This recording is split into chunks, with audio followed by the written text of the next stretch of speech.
what a Monday.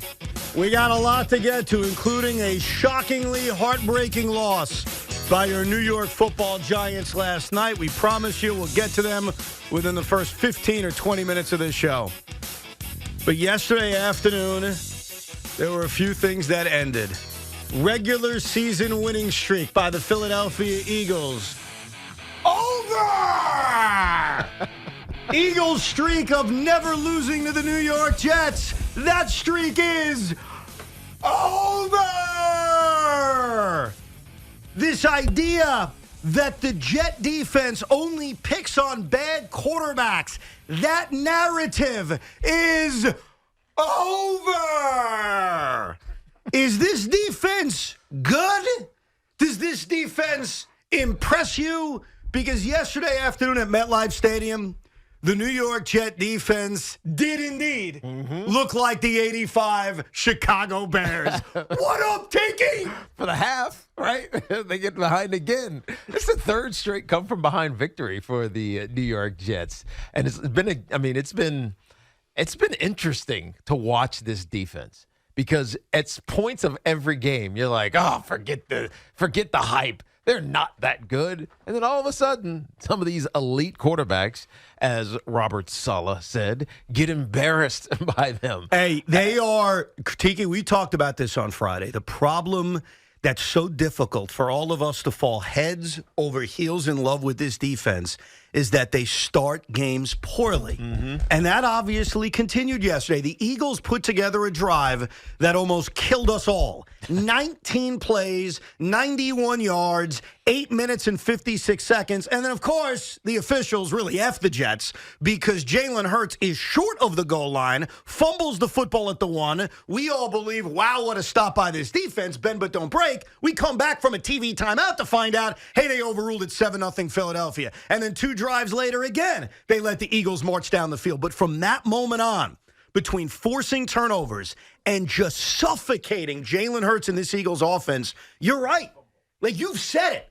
They adjust in the second half. The Philadelphia Eagles, the defending and reigning NFC champions, scored 0. You know what that means, by the way? 0. 0 points. 0 in the second half of this game. Spell it. C-E-R-O. There you go. 0.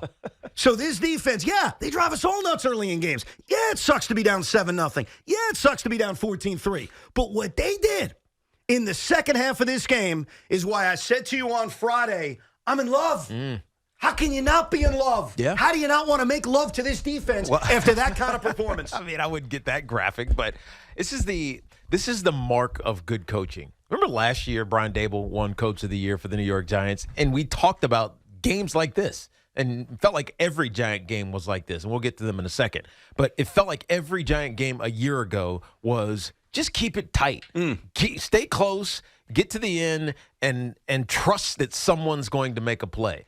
And when that moment happens for you or your staff or whatever the circumstances call for, we're going to be more prepared and we're going to make those plays. That's why Brian Dable won Coach of the Year. And so, yes, we're talking about this overarching narrative about the Jets defense, but it's really overall, it's like the coaching has been really good for this team. It's funny you say that. Tony Adams is the one who picked off Jalen Hurts for the 4th turnover of this game. Yep. And obviously the Jets score the touchdown. Breece Hall marches in, and then they need one more stop in the final 2 minutes of this game, and they force a nice, clean 4-and-out. Tony Adams, after this game, was asked about it. Josina Anderson interviewed him, and Tony Adams said the most selfless thing I ever heard. He said, I didn't do anything.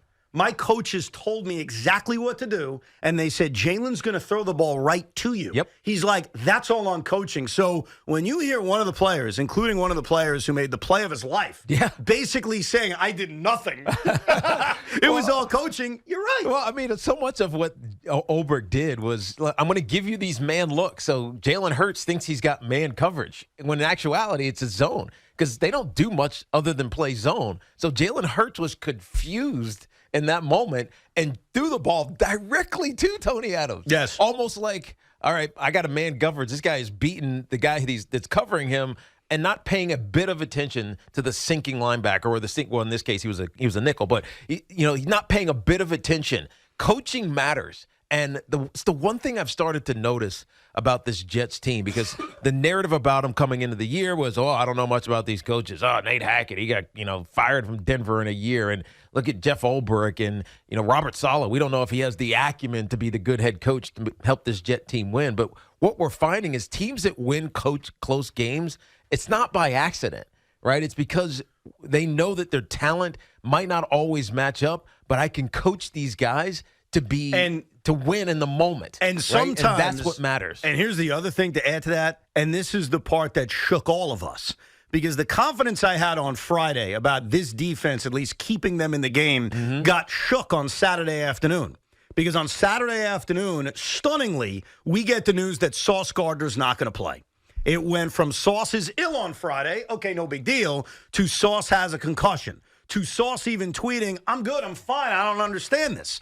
But the bottom line was, with DJ Reed already out, now Sauce Gardner's out. And when you think about this Jet defense, you think of a few things. You think of the pass rush, which we'll get to, but we think of lockdown corners. And now all of a sudden, your top two corners are out. And Bryce Hall has to continue to impress, and he did. And a guy named Craig James has to impress, and he did. And Michael Carter has to impress, and he did. So we saw this Jet secondary without Sauce Gardner, without DJ Reed, without Brandon Eccles, taking on a dynamic 1-2 punch-out receiver. And sure, they were helped out by one big drop in the fourth quarter of this game. But the Jet corners, the fill-ins played well. But not only that, Jermaine Johnson is a freaking beast over the last few games. Bryce Huff is a monster.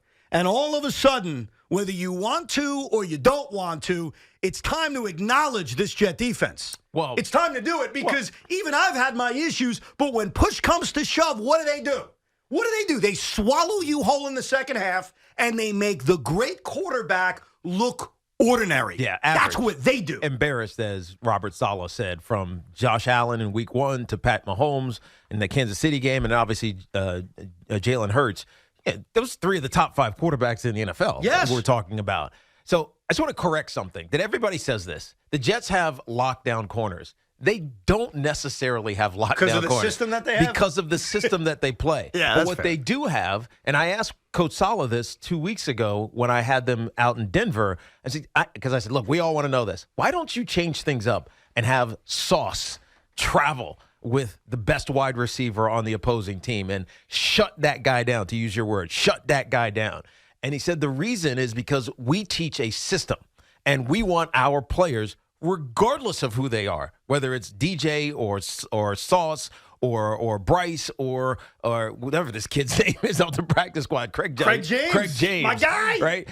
Whoever it is, we want them to play sound. And if we start traveling Sauce, then that complicates everything for everybody else. So what we do is just make sure that every guy who may be tasked, whether it's the practice squad guy or the backup or whoever, be sound in what they do. And it allows them to be variable, right? It allows them to be able to survive when DJ gets hurt or Sauce goes out with a concussion. And so it goes back to what I've been saying all day so far today. This team is very well coached. And I don't think they get the credit. The coaches don't get the credit. The defensive side of the football deserves credit. That's what I'm talking about. We'll leave the offense for later. That's what I'm talking about. Yes. What I'm talking about Coach Saleh, who's defensive minded. I'm talking about Jeff Ulbrich, who is the defensive coordinator. I'm talking about the position coaches, the D-line coach. Like, this team is very well versed in what they do. And you bring up Jermaine Johnson, right? Jermaine Johnson, on the interception that he tipped out and got, ultimately picked off by Quincy Williams, right? That, like, to recognize that play coming from the right side, the right defensive end, seeing the screen going away from him, hustling his ass off to get over there and disrupt it, tip it into the air, and led to an interception, right? That's physical and emotional awareness. Man, it's just, to me, that's coaching. Right. And so I look at this Jet defense, and we can throw out all the names, the Quincy Williams, the Quinnen Williams, the CJ Mosleys, the DJs, the Sauces, etc. It's yada yada. Whitehead with the 3 interceptions in the first game, whatever. This team is very well prepared for all the moments that matter in football games. To me, it's coaching, and you can't discount it. I don't. I acknowledge Jeff Ulbrich, and I think it's time for all of us, because I have gone back and forth. I've had my moments. I've had my moments on questioning how good this defense is, so I'll be the first one to do it. I acknowledge that this Jet defense is elite. So it's your turn, Sean. Are you ready to acknowledge them? Top 5 defense. Top 5 defense? Top 5 defense. Well, do we count that as an acknowledgement? Yeah, that works. I still don't think they're the 85 Bears, but there is an undeniable presence and swagger about the Jet defense, and it would have been very easy with Sauce Gardner down to take the field Sunday, woe is me, and they didn't. They absolutely took no prisoners on Jalen Hurts. They damn right did. Now, Tiki, you clearly acknowledge that this Jet defense is elite. You acknowledge that? Of course I How do. about Giant fan over there with the hat? Luke, you want to acknowledge him? No, I'm not ready to acknowledge not him yet? quite yet. Well, Nah, they have to do nah. it I'm against- not going to conform to everybody else here. You're not going to bully me into Listen, it. they bully you because all they've done, and let's get Robert Saleh's audio because he's right. Robert Saleh said something that was arrogant and was douchey. But you know what was great about it? It was spot on. So let's hear from the head coach of the New York Jets. You know, through these first 6 weeks, we've played a gauntlet of quarterbacks. And I know we haven't gotten all wins, but we've embarrassed all of them. We've embarrassed all of them. And here's the problem. Spot the lie. Because they have embarrassed all of them. They should have won all 3 games. I'm not going to go back into why they lost the Kansas City game. Crappy officiating. But against Jalen Hurts, Josh Allen, and Patrick Mahomes, who We've embarrassed all of them. Let me remind you, the top 3 vote getters in the MVP voting just a year ago, against those 3 elite-level quarterbacks, 8 interceptions and 3 touchdowns. You're damn right they've embarrassed them. So you could take your narrative. I'm pointing at Sean, not Tiki. He didn't do this. You could take your narrative from last year about all they've done was beat up on young, bad, crappy quarterbacks. And you know what you could do with it? You can shove it because now they've left it undeniable. This defense, which does drive me nuts at times, has taught me a very important lesson about life. Be patient. They may piss you off on the opening drive. They may even piss you off on the second or third drive. But when push comes to shove in the second half of games, they will shut out the Philadelphia Eagles. They will hold the Kansas City Chiefs to 3 points in the fourth quarter. They will hold the Buffalo Bills to 3 points in the fourth quarter. In fact, let's play a game. It's a fun game. How many points has this defense allowed in the second halves to Buffalo, Kansas City, and Philadelphia? Go ahead. Want to play the game? 6. The answer's 6. I'm just good at adding. You just told us. Can we also play a fun game, Good call. Evan? As you sling shots this way, can I take you back to 5:52 Friday? No. Who else picked the Jets besides you and thought their defense was going to light up Jalen Hurts? Do I need to remind you? No. It's not even about the picks. It's about what this team is doing because statistically, That's right. you're going to look at them and say, "Yeah, okay, whatever. They're middle of the road at best. Points, 22nd in the league in yards. Hey, what are they really?" The problem with this Jets team is that you actually have to watch them. Right? You're not going to go look at a statistical analysis, the next-gen stats and all that stuff, and find why this Jets team is good. You have to watch them on Sundays to realize that in moments that matter for a game, they make the play. That's what it comes down to. They make the play in the moment. And so it's an awareness thing. It's a being prepared for that moment thing, which makes this Jet team good, this Jet defense good. It's not always the statistics. That's right. The stats will lie to you. You're right. Right? Yes. Literally, right now they're the 22nd ranked defense in the NFL as it pertains to yards. Yet they're 3-3, and they've beaten some 2 pretty good teams. They also, to your point, and last week I asked you a very simple question. I said, Tiki, I'm frustrated. This defense gets off to horrendous starts, long, sustainable drives. But then in the second half, to their credit, they turn it up a notch. And you said, wouldn't you prefer it that way? And of course the answer is yes. They have allowed, taking away the safety against New England, because that's obviously not the defense allowing points, they have allowed 29 points in the second half of this season.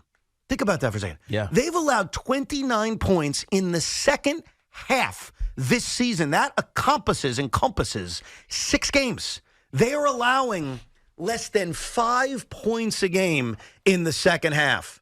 So what the New York Jet defense did yesterday afternoon, what they have done all season long, is they have forced all of us to acknowledge they're damn good. Now what? Now what? We rest. That's what we do. We get 2 weeks of relaxing before the Giant game. And we'll get into the offense later, Because trust me, the Jets are not perfect. Their defense, on the other hand, 85 Bears like. Now, let's get to the Giants. Must-we? Tiki? Yes. They should have won that football game last night. And it goes right to the end of this game. And I don't want to be that guy, but sometimes I have to be that guy. The officiating in the National Football League is embarrassing. It's atrocious. While I didn't like the play call, which we will get into, Darren Waller was interfered with. And the excuse being, well, they just gave you a penalty. One play earlier does not work. If it's a foul, it's a foul. Bingo. Period. That is an atrocious call that, yes, the Giants made other mistakes. We'll get to all of them. But let's start right at the end. When you shut off the TV last night at 11:45, Giant fans, I'm here for you. You got hosed. No, you felt robbed. You felt, well, first of all, you felt, wow, we got another opportunity after screwing that thing up on fourth down. You know, Taylor Bass misses a field goal again, and we got a chance, and you go 4 and out and basically turn it back over. And then you get another chance, another opportunity. You take it all the way down to the field, and you get robbed because of an official. The officials are there to legislate when things are egregiously bad, especially in crunch time. The first one was egregiously bad. The second one was probably worse because it was in the end zone on the last play of the game, the last possible play that the Giants could make the game-winning touchdown on, and either you're not watching or you willingly just ignored it. And so I don't know which one is worse, but Darren Waller had every advantage on that play call. He's bigger than the defensive back that was guarding. I forget who it was. Johnson. Yes. He's bigger than him. He's more physical than him. Tyrod Taylor has the advantage because his back was to him, meaning Johnson's back was to Tyrod Taylor. He had no idea where that thing was going. The only thing he could do was grab Darren Waller's collar of his jersey and hold him on the ground, basically restricting his left arm from getting up and catching that football. And as a result, the Giants lose this game on a non-call penalty. But with that being said, the Giants lost this game many times. I agree. Many times. But we all remember the end. Like, you're right. And I think you could do this with many football games throughout a season. There are a lot of things that led to you losing. If you do this differently, you win. If you do that differently, you win. And I agree with you, and we'll get to all of them. But it is very difficult as a Giant fan or even as a football fan to accept that result last night. Because it's so clear as day. But you have to. Well, why are the officials? Because nothing's going to happen. You can't do anything about it. Well, they can apologize in 2 days. Yeah, but what's that going to do? Make us angrier. They're still exactly. It's going to make you madder. They're still 1-5 right now. But I mean, I can't help but go back to the end of half, and because it was the end of halves that mattered. Obviously, we're talking about the end of the game where the officials screwed the New York Giants. Play call, maybe I don't love it, but you know what? It's Darren Waller against, you're getting man coverage. He's going to be on a smaller defender just because of his size advantage, regardless of who they throw out there, or an athletic advantage if they throw a linebacker on him. I don't know if I love the play call, but you know what? It was the right play call. If they don't get fouled, that's a touchdown. But at the end of half, and Brian Dable, kind of went out of his way to put it on Tyrod Taylor, that he called the wrong audible, checked into a run, kick the field goal. So they're up 6-0 at this point. The defense has been phenomenal. Wink has done an unbelievable job of simplifying things. Just play man coverage, play zone, tackle. That's all you got to do, right? Make them beat you. Did a great job of holding them to 0 points. If you kick the field goal at the end of the half and don't try to get up by 13, you're still up by 2 scores. Right? Yes. Football is about possessions. It's about how many opportunities you're going to have to go score points. And if you have a 2-score advantage, there's no way to score 9 points, right? You get a 2-score advantage. You can't score 9 points in one possession. You get a 2-score advantage going into halftime. The Bills now press, right? They approach it differently. I just think it was a bad call. Sometimes I'm all which for aspect of it, though? Because after the PI and you're set up at the 1-yard line with 14 seconds to go, I'm not kicking a field goal. I'm taking a couple of shots in the end zone, and I'm also telling Tyrod Taylor I can't take a sack. Don't even give him the option. Right? I agree. No, this is the play call. We're going to call fades, right? 2 fades to the outside. Maybe we'll do some crossers in the middle. If it's not there, throw it out of the back of the end zone. Right? Touchdown or out of bounds, right? And so do that once, twice if you have to, but then kick the field goal, right? The field goal is the play. If you're up 9 going into the halftime, it's a different ball game than being up 6, because a 6 is just a touchdown, and that's all it takes for the Bills to take a lead. It changed the entire game. No doubt. Now, we saw the Jets F up in a similar situation at the end of the first half last week against Denver, and luckily it became a footnote because the Jets won anyway. Yes. But you felt in a game like this, where the Giants are the biggest underdog of any team of the NFL season, you kind of knew deep in the pit of your stomach at 6-0, this will kill us. Yeah. You knew it. Yeah. You knew in order to pull this upset off, you could not leave those points on the board. They don't score points. They just don't. The Giants don't have the ability to score points. There are many reasons why. And so if you can get points, get points. And if you don't have timeouts, don't even think about running the football. More on that final play of the first half, more on the play call at the end of this game last night between the Giants and the Bills. And, of course, we get to your calls next on the Jets and Giants, 877-337-6666.